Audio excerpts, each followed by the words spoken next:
So, what if your stack could tell you its minimum value, like instantly, no matter how huge it gets? Well, today, that's exactly what we're going to design, a min stack that gives you that answer in what we call constant time. See, this is the core challenge we're up against. With a totally normal stack, if you want to find the smallest number, you've got no choice. You have to look at every single element, and that's just too slow.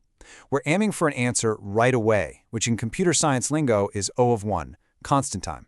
And this isn't just some abstract puzzle, right?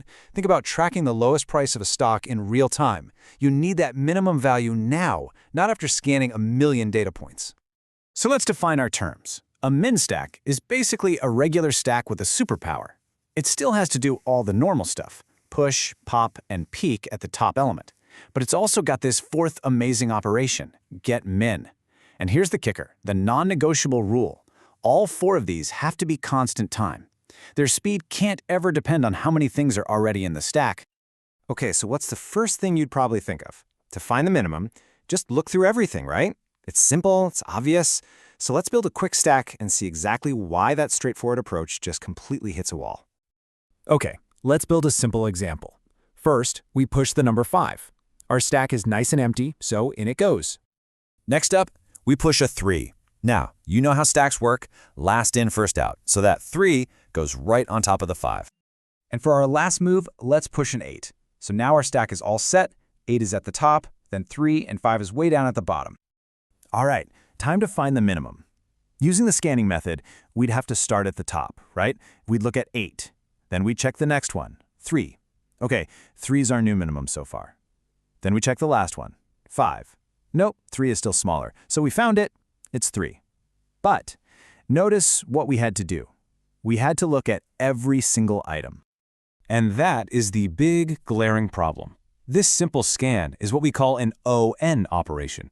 If our stack had 1,000,000 items, we'd have to do 1,000,000 checks. The time it takes is directly tied to the size of the stack. That's a massive performance bottleneck, and it totally shatters our O1 requirement. So if scanning is out, what's in? How do we get that sweet, sweet O of 1 speed? Well, our first solution is super elegant, really intuitive, and honestly, it's a favorite in coding interviews for a good reason. We'll call it the twin stacks method. The whole idea is actually pretty simple. You just imagine two stacks working together, side by side. The main one is just your regular everyday stack. It holds all the values. But the second one, it's a specialist. Its only job is to keep track of the minimum value at every single step of the way. Let's see this thing in action. It makes it so much clearer. We start with our two empty stacks. First, we push a 5. It definitely goes into the main stack. And since the min stack is empty, 5 is, by default, our first minimum. So it gets pushed there too. Easy enough. Okay, next we push a 3. Of course, it goes into the main stack. But for the min stack, we pause and ask a question. Is this new number, 3, less than or equal to the current minimum? Well, the top of our min stack is 5. And yeah, 3 is smaller, so it becomes our new minimum, and we push it right onto the min stack. And now for the 8. It goes into the main stack, no problem. But again, we ask the question, is 8 less than or equal to the current min, which is 3? Nope, not even close. So we do nothing. We don't touch the min stack because 3 is still the smallest value in the entire structure. And here it is. This is the payoff. Whenever someone asks for the minimum value, we don't scan anything. We just take a quick peek at the top of our specialized min stack. In this case, it's 3. And that's our answer, an instant O1 operation. It's just beautifully simple. So the twin stacks approach is awesome. But what if you're really tight on memory? What if you just can't afford a whole second stack? Well, there is another way. It's a bit more clever, a little trickier, but definitely more space efficient. Let's check out our second solution, the encoded value. Yeah, this approach really does feel like a bit of a magic trick. We're going back to using just one stack. But we've got a secret weapon on the side, a single helper variable that we'll just call current_min.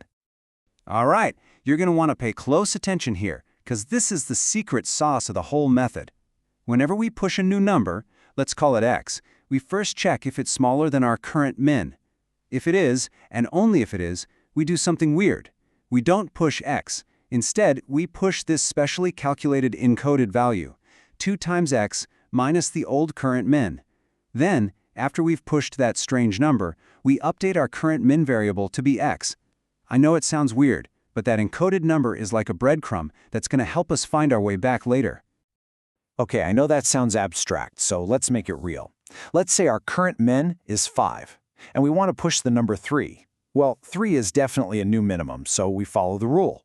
We calculate the encoded value, 2 times 3 minus 5, which equals 1.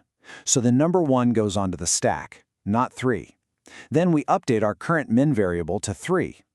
That 1 sitting on the stack is now a secret code. It's a marker that holds the memory of what the minimum used to be. So, why on earth do we do all this? It's all about what happens when we pop. Later, when we take that 1 off the stack, we'll notice that its value is less than our current min of 3. That's our signal. It tells us this is an encoded value. We can then use a reverse formula to restore the previous minimum. So we'd calculate 2 times 3 minus 1, which gets us right back to 5. It's this clever little arithmetic trick that lets us store history without needing a whole second stack. Okay, so we have two fantastic O1 solutions. We have the clear and simple twin stacks and the clever, space-saving, encoded value. So, which one should you actually use? Well, like with most things in engineering, it's a trade-off. Let's put them side by side. This table really lays it all out. When it comes to clarity, twin stacks wins, hands down. It's just so much easier to understand and explain. But then you look at auxiliary space, and the encoded value method is the clear winner. All of one constant space is amazing. But, and this is a really big but, it comes with risks. It only works for numbers, and you could actually run into an integer overflow, where your encoded number gets too big or too small to be stored correctly. That's a dangerous bug. So, after exploring these two pretty powerful designs, what are the most important things you should walk away with? Okay, let's boil it all down. First, the goal is always O1 for get min. That's the whole point. Second, the secret to getting there is always about maintaining some extra information, some kind of history. You can do that with a whole parallel stack for ultimate clarity and safety, or you can use that encoded value trick to save on space. And finally, here's your critical interview tip. When in doubt, always go with the twin stack method. It's easier to explain, way less likely to have bugs, and it shows that you prioritize clear, safe code. That's a huge win. So, there you have it. You can now design an O of 1 min stack. But before you go, let me leave you with a little brain teaser. We just solved this for a stack, which is last in, first out. What if you had to do the same thing for a queue, which is first in, first out? How would you design a min queue that could also give you its minimum value in constant O of 1 time? Something to think about.